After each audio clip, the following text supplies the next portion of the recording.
We all tend to think of a massage as a luxury, right? Something you do on vacation, a special treat. But what if it's way more than that? What if it's an actual, measurable medical treatment? Well, today we're going to dig into the science and find out. So let's just get right into it. Think about the last time you had a massage. You feel amazing, right? Super relaxed, your muscles feel looser. But is that just a feeling? Is that all it is? Or is there something real, something biological happening inside you that we can actually put a number on? And that's exactly the point. For the longest time, researchers knew that massage helped with stress because, well, people said it did. But in the world of science, just feeling better doesn't really cut it. They wanted proof, hard data. They wanted to see if they could find something objective to back up that feeling. Okay, so to find that proof, we've got to pop the hood on the human body for a second and look at its main control panel. It's called the autonomic nervous system, and really it's just the automatic part of you that runs everything in the background. Your breathing, your heart rate, your digestion, all the stuff you never have to think about. The easiest way to get this is to think of your body as a car. It's got two main settings. You've got the sympathetic system, that's your fight or flight response. It's the gas pedal. It revs you up and gets you ready for action. And then you have the parasympathetic system. It's the complete opposite. This is your rest and digest mode. That's the brake pedal, the one that slows everything down so you can chill out and recover. And let's be honest, we've kinda always known this, haven't we? Even back in '96, researchers were pointing out that, relaxation seems to be the main event. We can feel it. But the big question was still hanging out there. How do you actually measure it? How do you prove, with data, that the body is hitting the brakes? So how in the world do they do it? How do they prove the brake pedal is engaged? Well, the answer is pretty cool. It comes from listening to your heart, but not just how fast it's beating.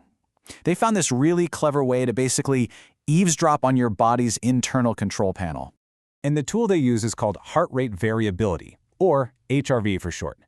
Now, you probably think your heart beats like a perfect clock, right? Tick-tock, tick-tock. But it actually doesn't. There are these tiny, tiny differences in the time between each and every beat. And it turns out, analyzing those little variations is this incredible window into your nervous system. It tells scientists which foot is on which pedal, the gas or the brake. Okay, so this looks super complicated, I know. But don't worry about all the squiggly lines. Just focus on one thing. That peak labeled HF, which stands for high frequency. All you need to know is this. When that HF peak gets bigger, it's a direct, measurable signal that your rest and digest system, our brake pedal, is taking over. So now that they had this amazing tool, the researchers set up this really elegant, simple experiment. They got 30 healthy people, measured their baseline HRV. Then they split them in two. One group got a 20-minute massage, just head, neck, and shoulders. The other group, they just sat quietly for 20 minutes. That's it. And then, of course, they measured everybody again at the end. All right, this is it. The moment of truth. What did they find? Did the massage actually make a difference, or was it no better than just sitting in a chair? Let's see what the data revealed. First up, the obvious one, heart rate. For the massage group, it dropped by 8% on average. Their hearts were literally beating slower. And the group that just sat there quietly? Yeah, pretty much nothing. No real change at all. But this next one is the real showstopper, the knockout punch. Remember that HF signal we talked about, the one that shows the rest and digest system is active? Well, in the massage group, it shot up by an absolutely staggering 90%. That is a huge, undeniable signal that the body's brake pedal wasn't just tapped, it was slammed right to the floor. And here's where it gets really cool, because this shows how the mind and body are connected. While all this biological stuff was happening inside, the people in the study actually felt it. They reported that their own muscle tension went down by almost 40%. And you can see it plain as day on this chart. Just look at the before bar for the massage group compared to the after bar. That is a serious drop. It's not some tiny little change. It's a huge visible shift in how tense they felt. The feeling and the numbers lined up perfectly. And this is how they measure that feeling. Super simple, right? It's just a line. On one end, you have no muscle tension anywhere, and on the other, most tense ever. People just made a mark where they were at, and the data shows a clear slide toward the relaxed end of the scale, but only for the group that got the massage. So, the takeaway here is just crystal clear. This was not all in their heads. That 20-minute massage caused a real, powerful, and totally measurable physiological shift.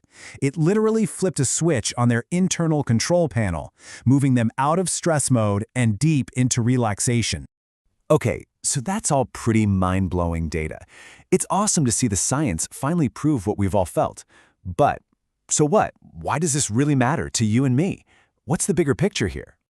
This is the crucial takeaway. We now have concrete scientific proof that a massage isn't just a passive thing that feels nice. It is an active process. It actively stimulates that rest and digest system. And that completely changes how we should think about it. It moves massage out of the special treat category and puts it squarely into the medical treatment category. And this is where the potential gets huge. The scientists who did the study suggested that because this effect is so strong, massage could actually be a helpful therapy for people dealing with some really serious health issues, conditions that get worse with stress. We're talking about things like recovering from a heart attack, heart failure, high blood pressure, even nerve pain from diabetes. So it all leaves you with this amazing question, doesn't it?